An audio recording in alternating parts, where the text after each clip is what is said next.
All right.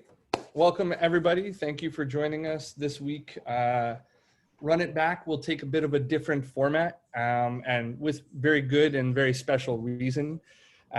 So I'm Menelik Fernandez, obviously, and typically with Run It Back, we take a look at teams and run it back, have rematches, see what's going on.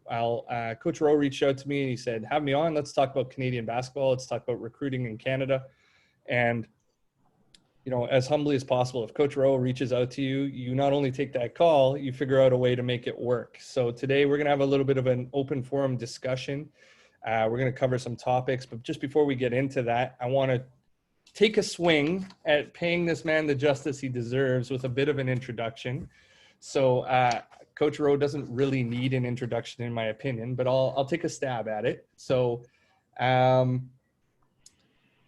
Coach is, wow, the list just goes on and on and on. So often called the Godfather or the Rev, he's usually credited with starting AAU basketball in Canada for the most part. So Coach Rowe is the CEO, founder of Grassroots Basketball, and Grassroots Basketball, an AAU travel team. And to this point, roughly 400 men and 120 women have gotten full scholarships due to his influence, due to his tutelage, so to speak, which amounts to somewhere in the vicinity of $50 million of scholarship money that he's helped students receive.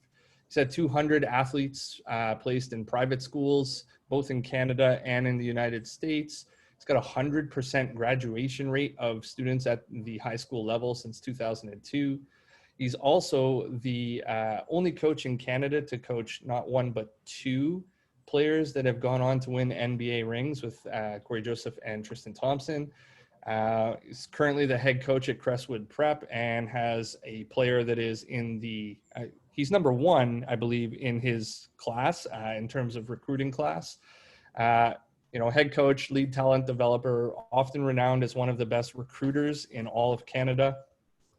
Personally, I met Coach Rowe more than 20 years ago now, Coach. Our age is showing a little bit. I met him initially at the Michigan basketball camp and had the good fortune of driving home from Michigan with him. Got to know him a little bit that way. And for those of you who know a little bit about my background through Rising Coaches, etc., I went away from basketball for a while and I was a business owner. And somewhere around 2013, 2014, I decided I want to get back into sport because I was really missing sport. So one of the first people that I phoned, got in touch with, was Coach Rowe.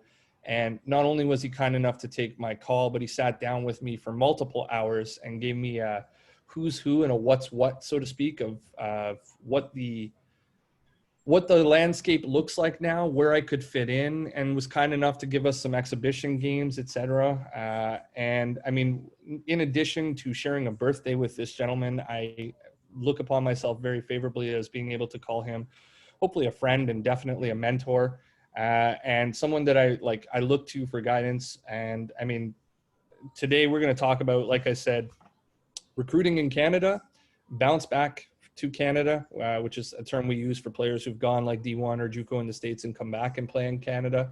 Then we're going to touch a little bit on how work ethic is sort of nullifying height, so to speak, and how talent development is making shorter players capable of getting farther ahead.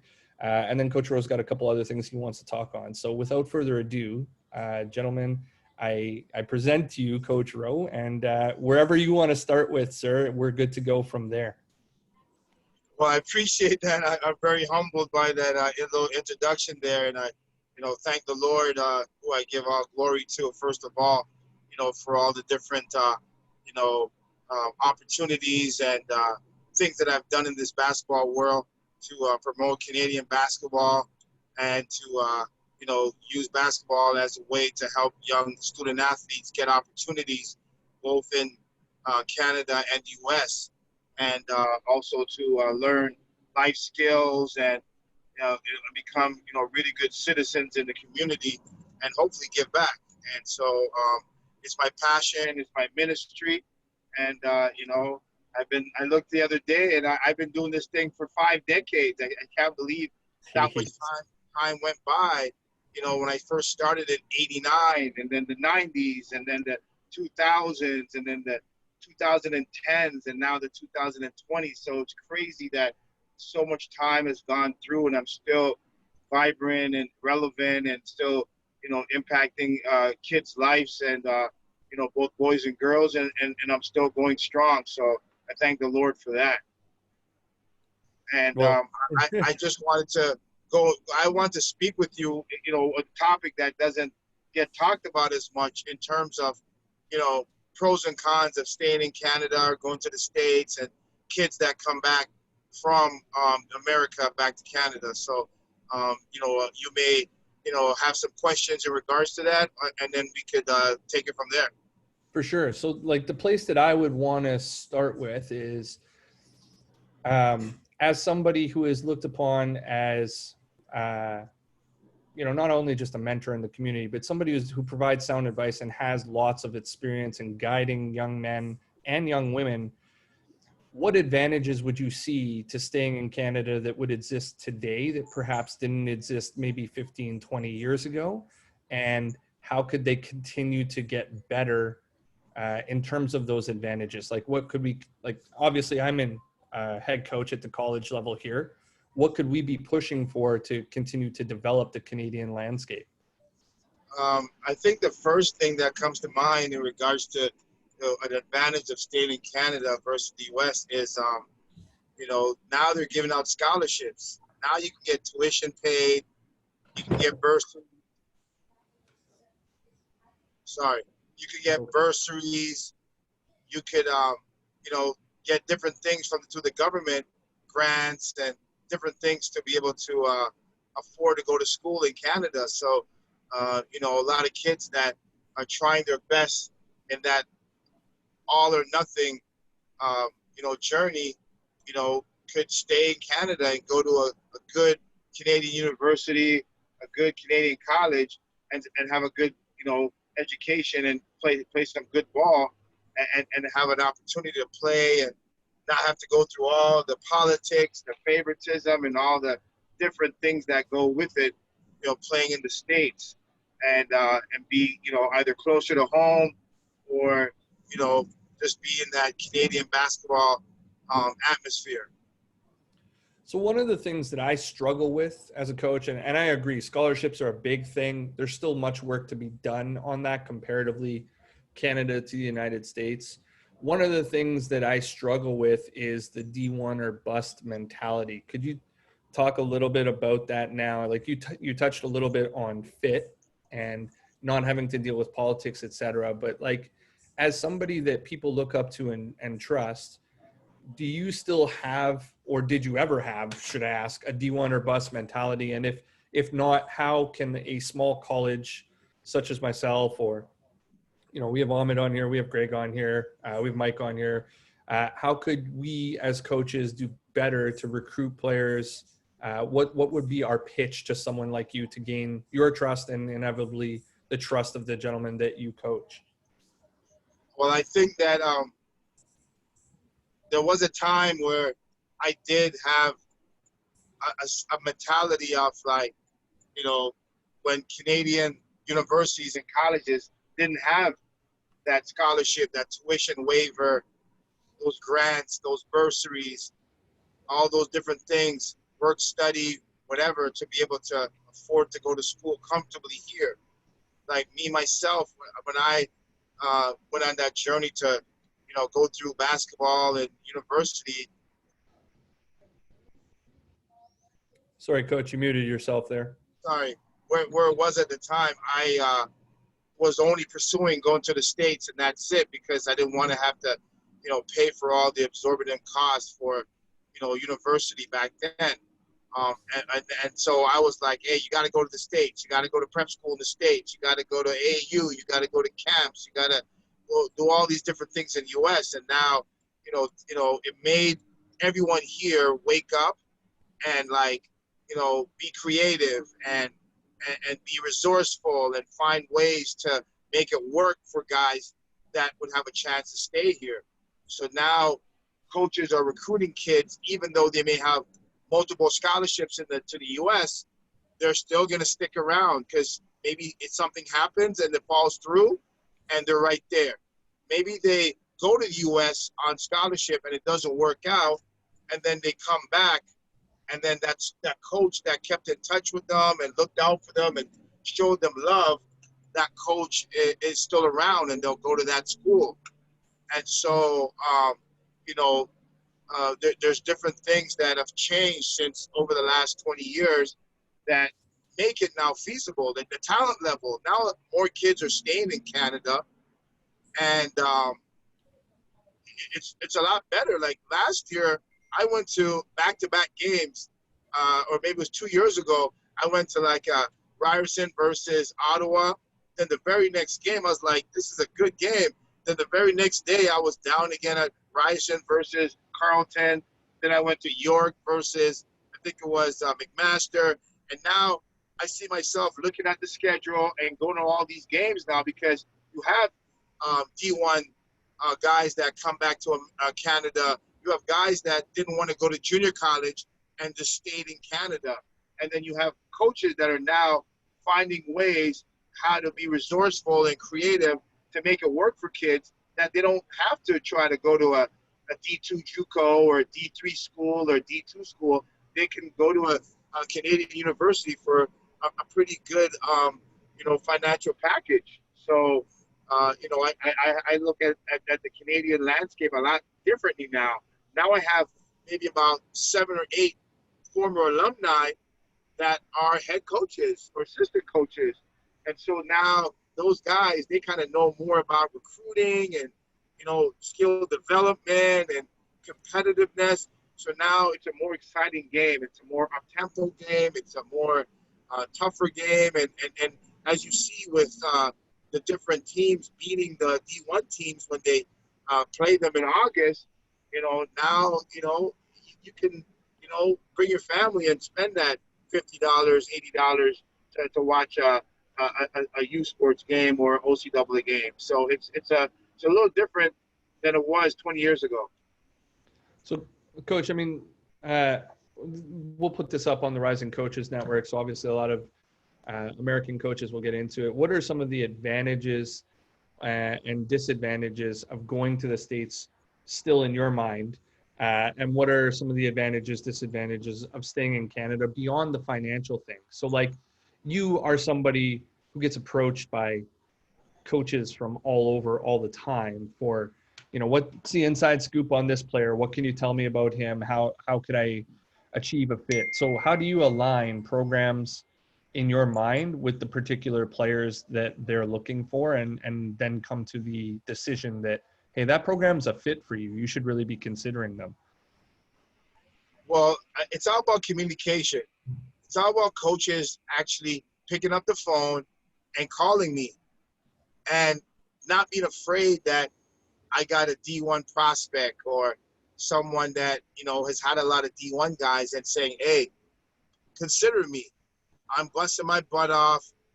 I'm looking to win. I'm looking to bring talent in. I'm resourceful. I got this grant. I got this way and means to help kids to make it work here. We're going to play exhibition games against D1 schools. And they lay out, a package that I can present to a kid to say, hey, man, if it doesn't work out with you going to D1, or if you're not at a D1 level, there's really good youth sports programs you could go to and be successful, and even kids that went down to the States and maybe they're not playing that much. So what happens is, because you get 5 years in Canada to play, you could come back after your third year of university. Like, for instance, Kay Zakeem did that. He went to Illinois State his freshman and sophomore year. Then he went to Cleveland State for his junior year. And rather than play one more year at Cleveland State, he comes back to Carleton University, plays 2 more years. I think he won 2 national championships, might have been MVP for one of them. He puts himself to where, hey, he's looked upon the national team. Now they get him he's on the national team. He's on that stage. And now he's doing really, really well for himself overseas. I was just working out with him the other day when he was working out with one of our coaches, Coach Marlo Davis. And, he's a consummate pro. He's a veteran, and he's looking to go overseas. I think he actually traveled overseas at this point, and he's going to make some really good money. So there's some really good benefits there than always having to go to the U.S. Now, if you're a top-notch player, if you're a legitimate Division I player with multiple offers, then yes, take that opportunity there. But you don't have to be just, all or nothing and just taking anything and just not looking at options to say, this is my plan A, this is my plan B, and then let me go through it and see how it all pans out. So kids got to be really diligent and thorough with the process, because Canadian universities, obviously, they offer you a great education, and they're really competitive now. A lot of them are beating up on, low D1 schools, mid D1 schools, and even like with, Carleton and some other schools, they're beating high major schools. So therefore, there's some legitimacy and relevance to those schools too, especially if your goal is to play overseas after, right? You want to have a good resume, you want to have good tape, you want to have good accolades to be able to, show pro teams that you can ball, so they need to really look at all facets and not just only D1 or I'm just going to quit ball and get a job. Which is kind of the path I went. I sort of hit a part in life where it was like, all right, D1 offer's not coming. I'm recruited to some schools, and I don't see myself playing professional basketball, so I don't continue with college. Whereas now we have more options here where players get a chance to play and there's good level coaching, et cetera. With the advent, NBL Canada has been around for a few years, and the CEBL just completed their second season, our summer series. With the advent of these two leagues in Canada and professional basketball being realistic through our system, do you think over the next few years you're going to see more guys stay home? And do you think that this helps long-term with the whole grow the game mentality of, hey, you can play professional basketball coming through the Canadian system, which is ultimately what the goal should be, right? To go overseas or play professional basketball somewhere in the world. Do you think that this change is coming and is here and is permanent? Yes, I do. I really do. Both the NBL and the CBL are great options for guys to play. Even now they have with the CBL that youth sports guys in their last year can play as well, and so it's a good option if they don't want to have to go through going overseas and you're not getting paid on time and your team falls and you're getting kicked around from team to team, and there's so many NBA guys that go overseas after if they don't get the NBA contract, and now you're sitting around trying to go to different tryouts and free agent camps to get a gig. You can go to CWBL. So rather than the summertime, work out and train the entire summer, you could train a little bit and play for most of the summer in the CEBL, like guys did this past summer, and get some good coin.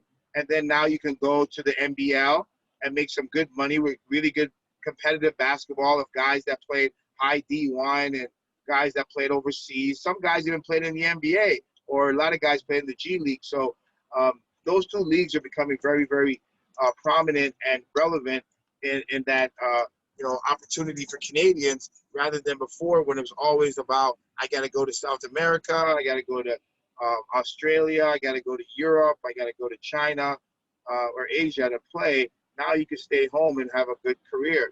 And sure, you may have to get a little job on the side on the off season, but if in some situations you could actually do both and get away with it, and that's all you really need to do. So with prep schools as well, now you really don't have to go to the States. Kids can come to Crestwood and go to all those major tournaments that they would go to if they went to Oak Hill or Montverde, and the competition is really good. Like, college coaches are really, really valuing the competition in the OSBA, and so they're really looking at those prep leagues as an opportunity to see kids in their element and how they really can perform against really good competition. So now you don't have to go down to a prep school in the States and maybe it doesn't work out for you, and then now you spend a lot of money and time and effort and you're still back at ground zero. So things are really changing for the good in Canada, and it's exciting to see that finally things are working out in that regard. So, Coach, I have a question for you, and this is a bit of a strange question, I suppose. But like back when I played, there was one show in town. It was OFSA for high school, and it was OBA for rep basketball. We used to call it back then. And when I played, there was no chance of making it to the next level if you didn't somehow get to the States. And now we have prep leagues, thanks to people like you, prep schools, prep leagues, et cetera. The people who love and value basketball have come together. They've grown up and decided, hey, we got to do what's best for the kids. Do you think that we're going to get to a point where NBA talent could come through the Canadian system and be discovered and be able to be recruited to the NBA? Yes, I think that's the not. Sorry, Coach, lost you there for a second.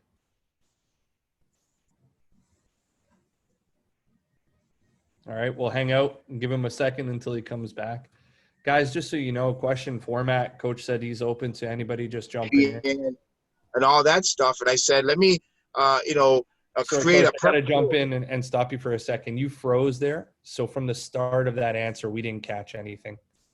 Okay, sure. So I was saying that, with the advent of prep schools as well, now kids don't have to go to the U.S. For prep school. They can be here.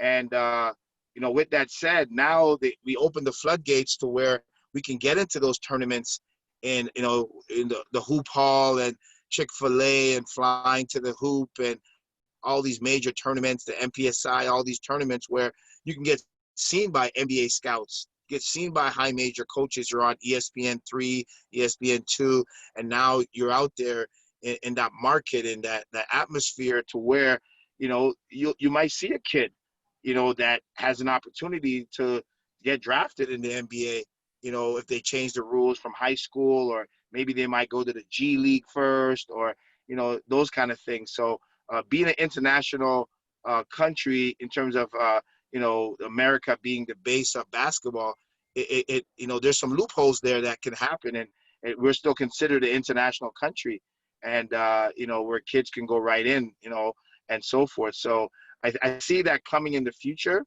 And the way how basketball has been played now, and how kids are starting so young, and with the Raptors and just the whole hysteria and culture that's been changed in basketball, great things are coming forward in the next few years for Canadian basketball. And so I would agree with you. What do you think needs to happen? And this could start to lead, I guess, to the next topic that you wanted to cover a little bit. But what do you think needs to happen for us to get to that point? I mean, we've got the right people in the community, obviously, such as yourself. There's been some shortcomings over the I don't know, past 10 years or so. And then there's been some exponential growth in other areas. So what's still missing before, like the Corey Josephs stay home and make it through our system, or the Dwight Powells, or et cetera, et cetera, et cetera? What's still missing that needs to be capitalized on, changed, et cetera, in order for these guys to be able to be coming through our system? Well, the more and more kids do stay in Canada and make it to the NBA, like a Jamal Murray, like Ignis, like Lugans, and other guys like that. And now you see, like Elijah Fisher, who could have went to any prep school in America, staying here and still being ranked number one, still getting all the offers, still having, really good success in his basketball progress, and having opportunities to develop and train and get really good competition in the OSBA and playing AAU in the circuit and all that stuff. So he doesn't have to go down to the U.S. So the more examples of success from Canada, the more kids and their parents and their coaches will follow that same model and that same road, because it worked for them, so it could work for me. So time will tell, as we go through it, and different changes with the NBA. Maybe if they change from, where kids don't have to go to college, and they can go straight from high school. Now it's a different, road and map that, you look at now. So, it's just a matter of more and more options and opportunities and situations where, kids like Elijah Fisher or whatever, go through it differently than kids were going before. And now someone saying, hey, maybe my son could do the same thing. So it's just a matter of time before that those examples now become the trend. Coach, do you believe that if a player is good enough, regardless of where they are, they'll be found and they'll make it? Or are you sort of on the other side that like exposure counts? Or are you kind of in the middle? I think I'm probably in the middle because, like, for instance, you can't just rely only on the fact that if I'm good enough, I'll be found. Like, for instance, let's make an example. So we all know Christian David. He was a Filipino basketball player from Mississauga, and he's a really good player at the time. And so in high school, but he wasn't getting D1 offers from high school in Canada. He had to now go and play with UPlay or whatever in the UIBL. He had to go to prep school. He had to go to prep school in the States, and he had to go and use those different things to be able to get that exposure. So even though you could do it from wherever you are, you need some help, you need some exposure, you need some opportunity, you need some a platform where you could play on. So I'm more in the middle. Fair. So Canadian schools taking the next steps, what do we need to do to step up our game to help increase this exposure, to help guys? And like, not even talking about the NBA. I mean, obviously the NBA is an exclusive club, and obviously we are the second most NBA players out of any country in the world next to the US. But professional basketball and being in and around basketball, creating jobs that way, to me is a big deal. So like a big thing that I think we need GAs, and we need more coaching spots that are full-time paid, et cetera, to be able to help develop it. But what are other things that you see that the schools can do to help improve the opportunities for guys to get professional basketball gigs? I think that there needs to be more of a collaborative process where you're trying to have guys move up and move forward, not just be there for the long haul. You're trying to, just like America, where you start out as a GA, then you move up to a video coordinator, then you move up to director of operations, then you move up to assistant coach, maybe the third assistant, now you're the second, then the first, and now you're a head coach somewhere. And there needs to be more priority given to like helping those young, bright coaches to get those jobs. Don't always give it to the same coaches all the time that maybe didn't work out at one school, then they get another job. Give those young coaches some chances. So you see that happening with guys like Nate Philippe and Leave her alone. like how we did with Kiski. Now Raptors 905. Then who knows? You might get on with either a D1 school or with the Raptors or another program in the G League or whatever elsewhere.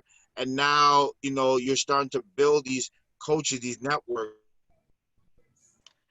Now you have coaches, going higher and higher. And now let's get the front office people in there. Now let's get ADs in there. Now let's get, women in there and all the different things in there to really build a game from all assets. So now the more people that are in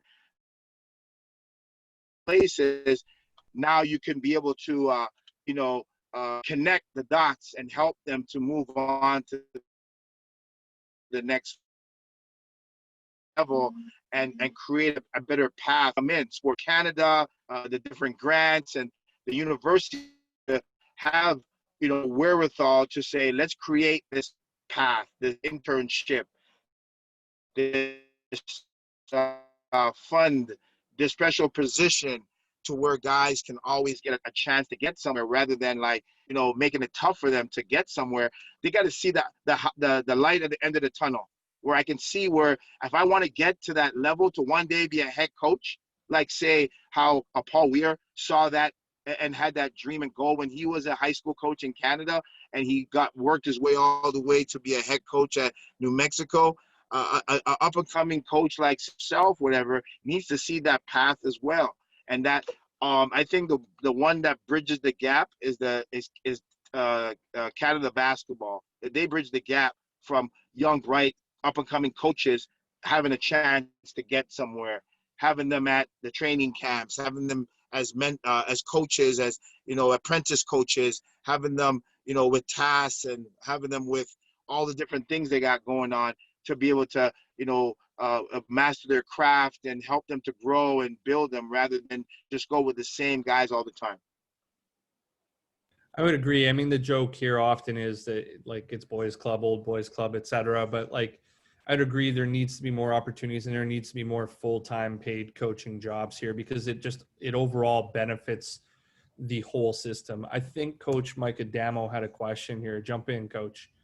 Hey, Coach. I just want to know, you kind of touched on it earlier, but the new G League program, like how has that changed things for you? So like, I'm sure some of your kids' goals have always been to go to the NBA. So would you rather see some of your kids go through the G League or just go straight to the NCAA? Because I'm sure, a guy like Elijah Fisher is going to have that opportunity here to go to that G League program if he wants to in the next couple of years. Well, I appreciate that question. I think that it helps you to have more options. The more options you have, the better, and based on your specific situation, you can look at that to say if that meets your need. Some kids, they love that March Madness, NCAA experience, and they want to go to school. And it might be only for a year, but they want to take advantage of that. Like that run that RJ and Zion had a few years ago was great. It was a great run for Canada, for basketball and the whole nine. And some guys want to go through that. And then other guys might say, you know what? I just want to play ball. You know what I'm saying? I did my thing. It's going to take a while for me to graduate. And the opportunity's there, and I feel that I can really develop my game and have a quicker path to get to the NBA and show that I can play with these guys because I'll be playing with G League guys and former NBA players and all that stuff. So it's one of those case by case, but it definitely helps a lot by having that opportunity there. But we're not going to rush at it. Elijah's family is very academic, and he goes to a high academic private school, so it's not always about the money. It's about the experience, about the readiness, and the opportunity to be able to, to keep on moving and until you get to the promised land. So, I think that, it's great, but we're not just going to run there. And I don't think anyone should. They should be, because if you looked and saw in America, this kid named Greg Brown, he could have went that path, but he went to University of Texas. And whereas Isaiah Todd, he wanted to go that path, and he went there. So to each his own, you know what I mean? So it's great to have another option. So that's how it ends. Anybody want to jump in just before I move along? Yeah, I got a question. Jump in, John. And guys, just before you ask, please introduce yourself just so Coach Rowe knows who you are, where you're at, all that. Yeah, my name's Coach Finkel. I coach in the States. We actually the school that I was just at, the school had a bunch of Canadian players on our team and helped them win a national championship. So unfortunately, we weren't allowed to recruit Canada, which really sucked because those guys kicked our ass. So Canada has really good basketball players. But what's it been like having been involved so heavily in Canadian basketball with the quote unquote explosion of it, as far as like all these kids coming to America, getting recruited by these high major schools, like you got guys going to Syracuse, Duke, just to name a few. What's it been like seeing that? And how do you think what do you think of it as in the future? Do you think that Canada is going to start investing in their schools so they can keep kids home and send them to the NBA, or do you think that kids continue to come to the States to play basketball? Well, going to the U.S. is a very, very viable option and a path for them. So that will never change. The majority of kids are still gonna that want to pursue going to the NBA or the G League or wherever are gonna still go to Division I. It's a great path in terms of development, exposure, opportunity, readiness for the NBA.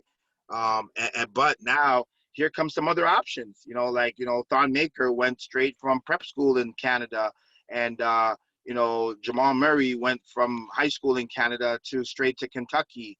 And so those scenarios will still happen, even though for the majority, they'll still have to go to the U.S. So it's just, that's why the explosion is there, because there's so much options. There's so much ways, like they say, to skin a cat. You know what I mean? So it's just great for Canadian basketball, and it's gonna grow. It's gonna keep on growing. It's not a fad. It's a trend.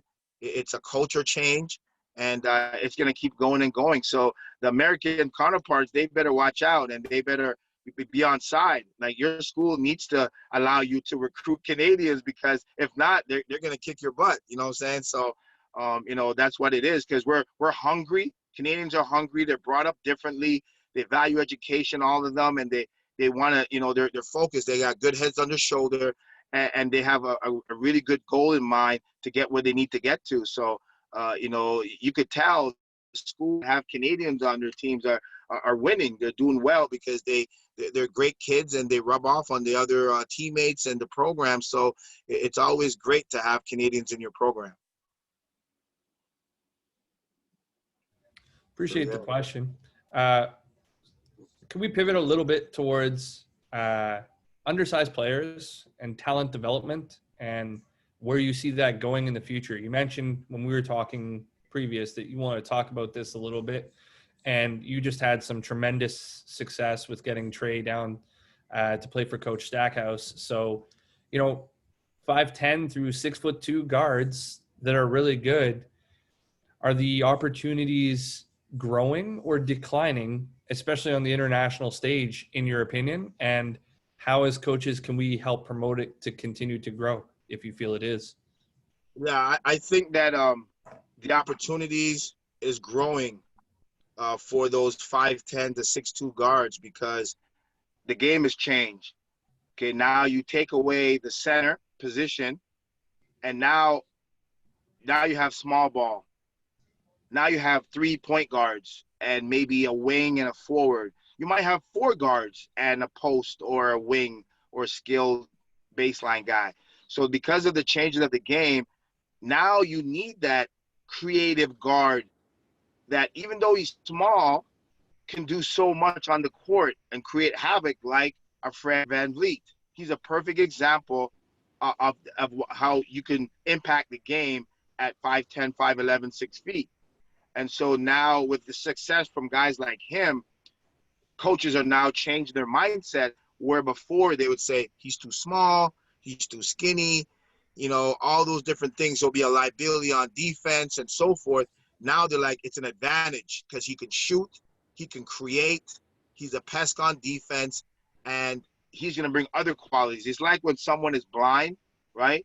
Now they hear better.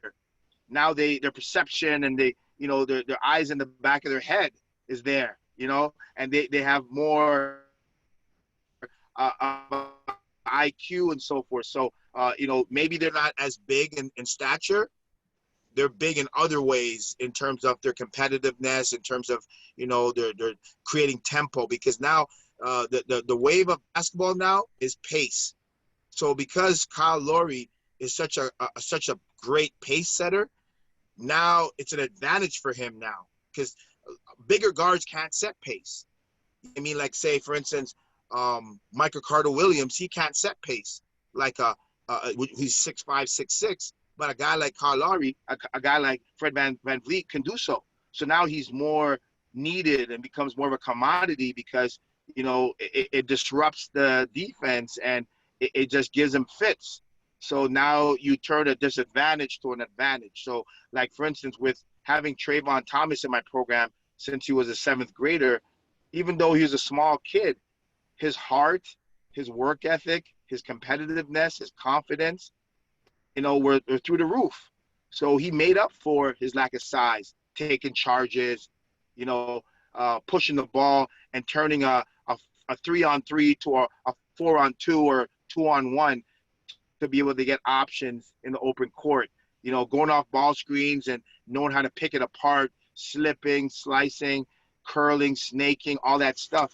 So now where he becomes an advantage for a program, because he can always shoot the ball at any time but he also can get to the basket and make a pass to the right guy. So even though he was only 5'11", Coach Stackhouse is like, hey man, this guy will create havoc, just like other guys in high major basketball did, whether it be Tyler Julius or Marcus Howard, or a couple years ago Carson Edwards that was at Purdue, and Speedy Claxton that we all know about from the day, and all that stuff. So now that position as that really talented small point guard that can shoot it becomes very more needed and valuable now. So you're going to see coaches now want to follow the trends like what Coach Nurse is doing with the Raptors, and other coaches have done in college basketball, to have multiple guards that can, pass, dribble, and shoot, to get in their program. So that's how that opportunity comes. And, now guys got to work on your game. When guys are sleeping, get in the gym. When guys are practicing and they're done, get more shots up. If you don't just shoot 1,000, make 1,000. Those are the things that guys like Trayvon Thomas, really did to get those kind of opportunities that they got. And it changes. I really believe that work ethic, gives you that up, and gives you that equalizer when you have lack of other things. Guys like Brady Heslop, you could make so much examples of guys that didn't have the height, the athleticism, the strength, the quickness, all the different things that we hold dear in the game of basketball, but the work ethic they had enabled them to be successful, no doubt. And so guys can't be like, oh, well, I'm too short, so I'm done. No, bust your butt off and maximize your advantage and keep balling, and opportunities will come your way. So Trayvon Thomas is a great example that even though, certain Canadian websites, ranked him really, really low, and everybody forgot about him and didn't think he could go nowhere. Now, what are they going to say now? He's at Vanderbilt getting a great education and, balling out, and who knows what else could come from that. And even by chance, if he doesn't have a great career, he's going to finish off at Vanderbilt with a great world-class education. And not a ton of debt either. I'm sorry to jump in on you there, Coach, but not a ton of debt, because, for most of the gentlemen here, when I finished my education, I owed a penny or two for sure, right? So, yeah, definitely. to your credit, So getting on full scholarship and all that stuff, there's no premium for that. So, I think that it's going to get better and better for small guards, and these other pioneers that are doing it in the NBA and college are helping, for that to happen. Have you changed the way in which you train your guys to be able to accommodate for the difference in the way the game is played today? Because, obviously you started, like you said, this is your 5th decade. You started in the 80s, and we had a traditional 5, and we had back to the basket, et cetera. So do your practices and skill development sessions factor in height, or are you trying to train people to be complete players at this point now? Yeah, like, of course, being complete players has totally changed. Like, for instance, when I first had Elijah Fisher, in the 5th grade, he was a center. Now he's playing point guard for me. Now he has to go off ball screens. Now he has to snake it.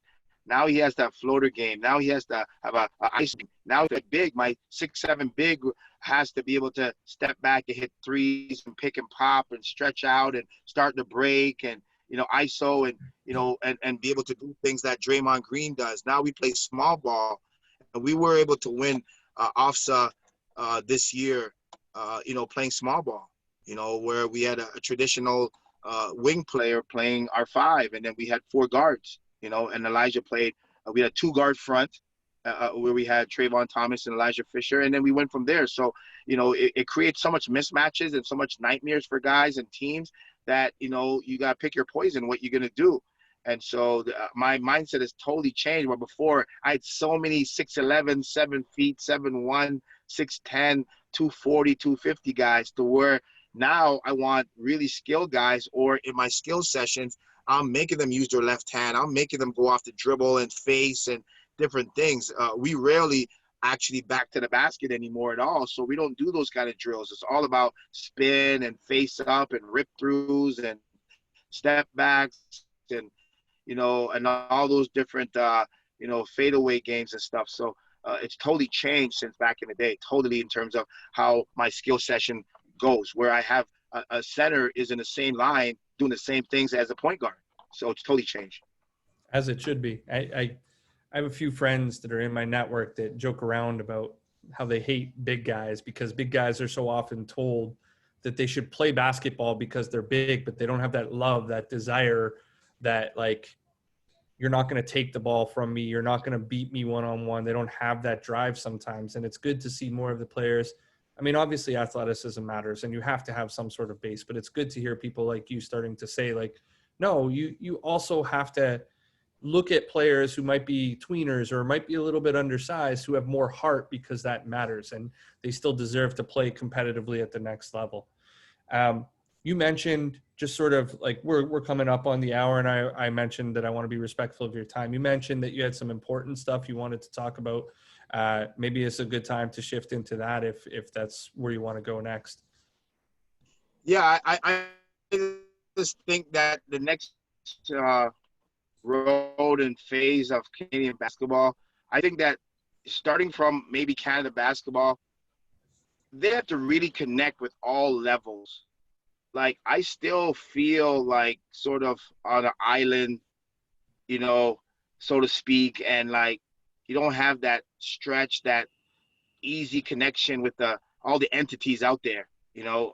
I think from the Canada basketball down to OBA and the different provincial bodies and so forth, they need to do a way better job of really pulling in all the bright up and coming coaches and programs and clubs in and have like a synergy between everybody, to really get to the next level. We shouldn't be complacent that, oh, we're good. We still haven't medaled. It's been, I think it was like 84 or whatever since we medaled in the Olympics. We still got a lot of work to do to make sure that everybody's on the same page, from the community centers all the way to the front office.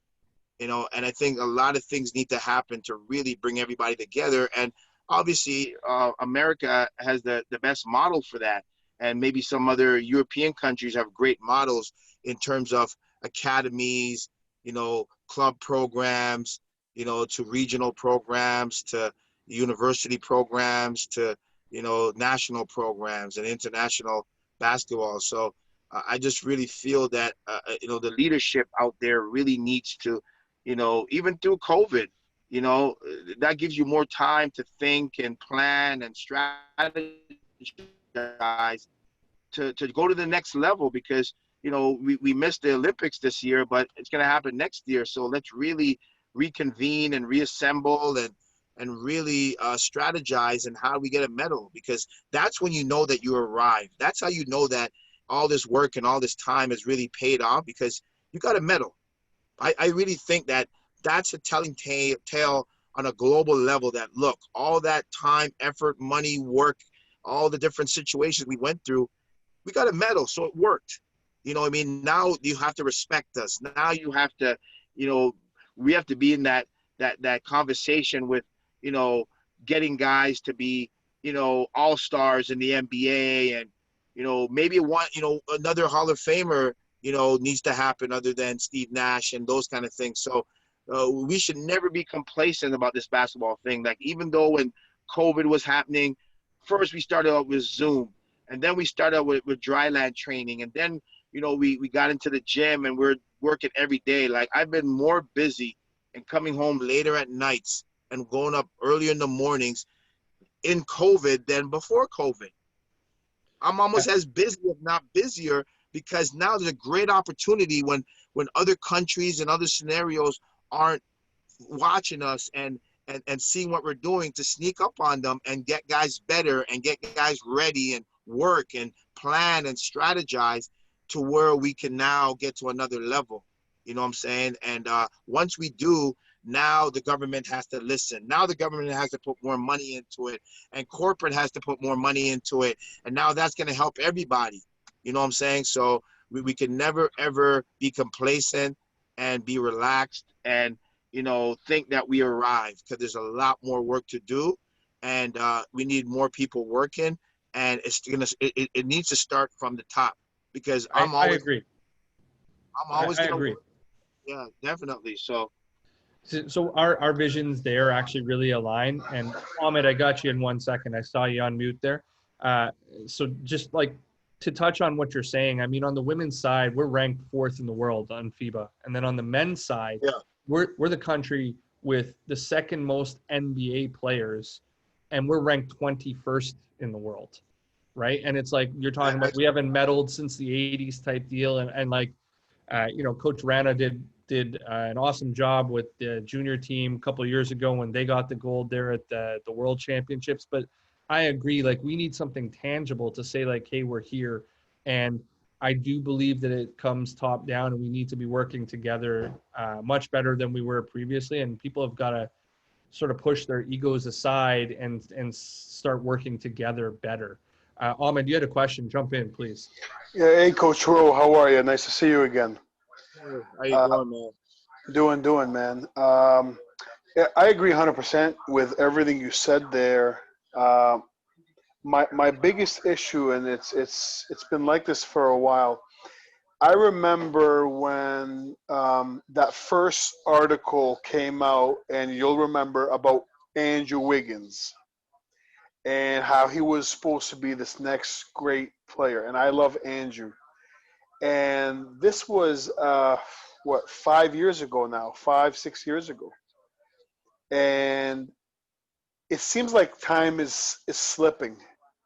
And you're 100% accurate about the fact that we haven't medaled yet at an Olympic game, right? Now, obviously, it's every 4 years. That's fine, but does it look to you like it's starting to slip away?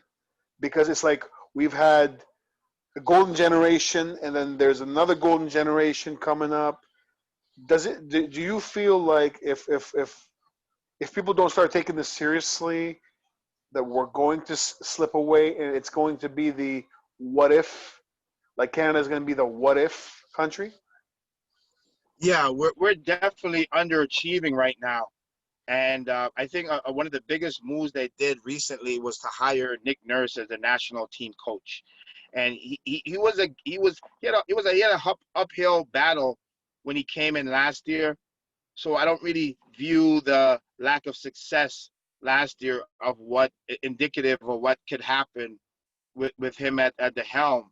I think that with more time and opportunity, like he's doing in the NBA to prove himself, I think he's gonna bring everybody together. Now, all the pros have to respect Nick Nurse. They can't say, whatever, I don't want to play, I'm busy, I'm going to a vacation, I'm spending time with my family. Hey, he's coach of the year. He won a ring. You have to respect him.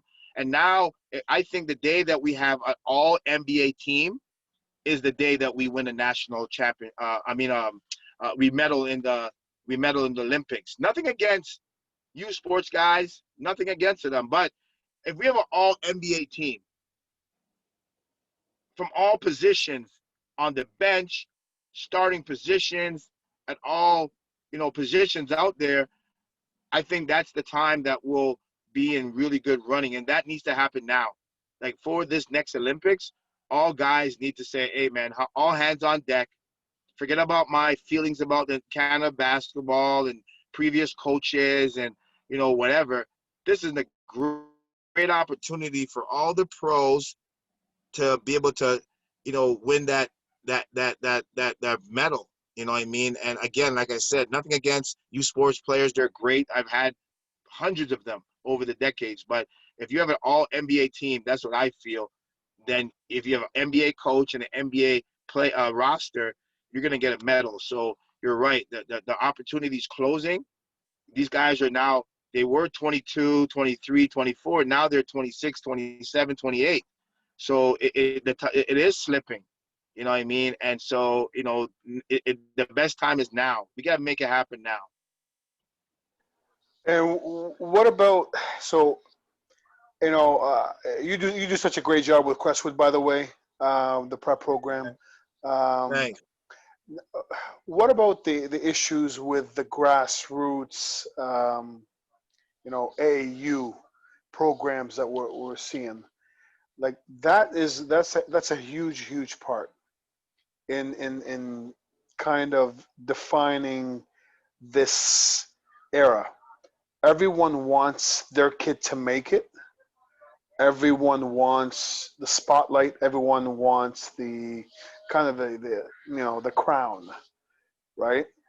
So when you talk about all these entities coming together and putting ego aside, how does that work, Coach? Again, it's the utopia of it where you hope that everybody can come together from in Montreal, in Ontario, in Calgary, in Vancouver, in Nova Scotia, and all come together. There needs to be like a national, more of a national AU body. It's something I even thought about trying to start up to where, you mentor guys, you support guys, respect guys, you try to uplift different areas and help everybody out there, because right now there's only so much that of got opportunities that are in the shoe company circuits. So only you play and bounce or have Nike and grassroots, and Brookwood Elite has Adidas sponsorship, and they're in the circuit, and Canada Elite is in the Under Armour circuit. So there's only so much great opportunities, especially now with the limited or lesser live periods. Coaches are going to the circuits to watch players, and now there's less exposure for the other local AAU programs and club programs to go out there and get that really good opportunity out there. So all those programs, I think, need to come together, like on both levels, from a AAU situation and a national situation. They got to come together. That's the best way to do it. And why not? Why? If we say that we're pro Canada, if we say that we're for the country, we should put all the beef aside and say, listen, let's work together on a business level. You don't have to be best friends with them, but let's work together and help each other. You know what I mean?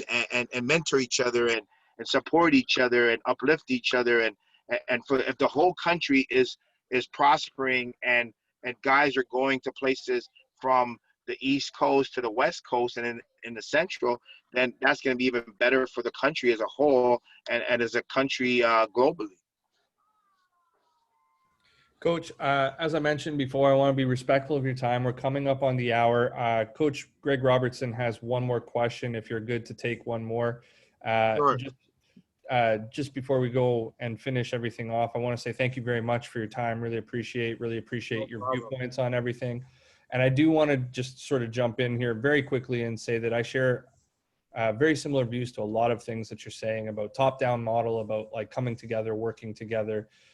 I'd like to see quite a bit more funding going into our universities and colleges, more full-time coaching staff, and more basketball type jobs.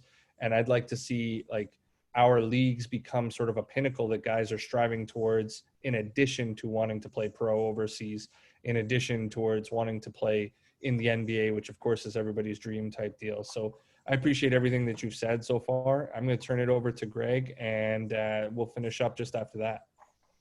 Okay, no problem. Yeah, sorry, I was going to get you a minute ago, but then we switched subjects to Canada basketball. Can you hear me okay? I'm sitting in the middle of the ground. So. All right, perfect. So my question is, dealing with the players that you dealt with, and with Elijah now, I had a chance to see Amoni Bates play last summer, and the social media hype circus that surrounds these kids is happening to younger and younger kids as time goes on, because everybody's trying to find the next best thing, the next biggest kid, the next future pro. I feel personally in Canada we insulate the kids a little better. But my question is, how when you're bringing up someone like Elijah who has this huge future ahead of him, how do you keep him grounded? How do you keep him humble and hungry and away from all the distraction? And then how do you feel that everybody trying to get a piece of these 14, 15, 16-year-old kids, how it affects their mentality, how it affects their egos, and how do we keep all.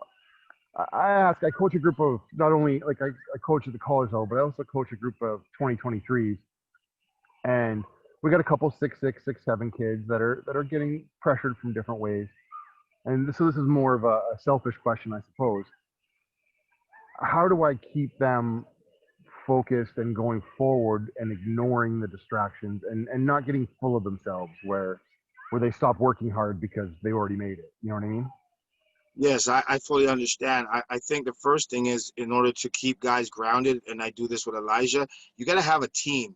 First, you have to have the parents to buy in, to understand that at home, and everywhere else, they got to make sure that you do your job as a parent, and not be caught up with the hype of your son. You got to be the adult, got to be the focused one, at least, to help your son to be focused and for him to, be humble, and to still be a kid and know that he hasn't done anything that much yet. So you need a village.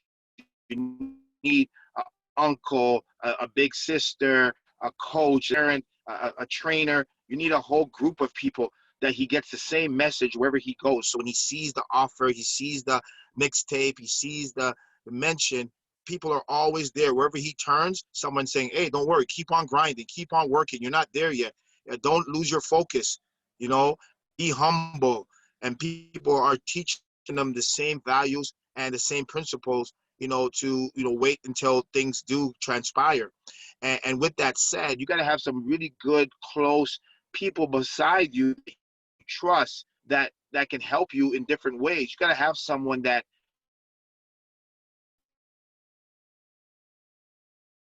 can help with that, someone that training, someone that can help with exposure, with getting out there to go to school. I got a guy just for you. You don't need another guy that's gonna, pull your string and those kind of things. I know how to do that. I have this, like, or I know a team to play on in some junctures, so you can play circuit, and that program is affiliated with you.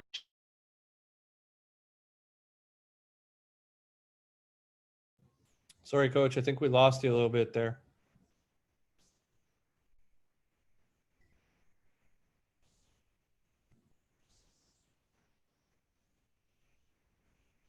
Yep, I think he's gone. All right.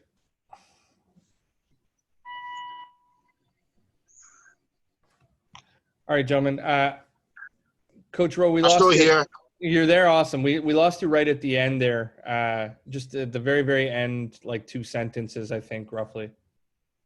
Yeah, I was just saying that, like they say, it takes a village. So you got to have a group, you got to have a team to really support these guys, because you can't get big headed. Like even me, even though I've done so much and I know a lot and I created a lot and started a lot, I still have trainers and advisors and experts and, psychological doctors and different people around me to make sure I don't miss a beat, that nothing was lost in translation. And you got to have the parents have to be really, really grounded to be on your same page and to follow your lead, to keep the kid grounded and humble. And then also have that network that you can also help your kid. Like, you got to make phone calls. You got to make sure your games are taped. You got to, you know what I mean? You got to do your due diligence as a coach. If you see that your player has that talent, that potential, don't just leave it like that and say, hey, don't worry, it'll happen for you. No, you got to put that work in to show that player, other players, that family, that you're working for them. And this is a good place to be in, because then they start looking around and start listening to other coaches that say, hey, I got this here, I got that there. So you just got to be really, really proactive to make sure that you can provide, and you can, you know what to do to help their child to be the best he can and be the best version of himself. So, it takes a village. I appreciate that, Coach. Thank you very much. No problem. All right, Coach. Like I said, want to be respectful of your time, so we'll call it here. I want to take a second again and just say thank you very much for your time. It's always a pleasure. I have and will continue to appreciate you as a mentor and a peer and a friend. And any way I could ever help, obviously let me know. Thank you to all the coaches who jumped on, and I continue to plug the Rising Coaches Network because they support Run It Back as a creative venture. So we'll be back this Friday morning at, what do I got? I'm 10 a.m. Eastern time. 10 a.m. Eastern time. We're doing Willamette versus Pacific. We got Chris Horton on. So Coach, big thanks and all the best. And I'm going to stop the recording here. Thank you, everybody. Thanks, Coach.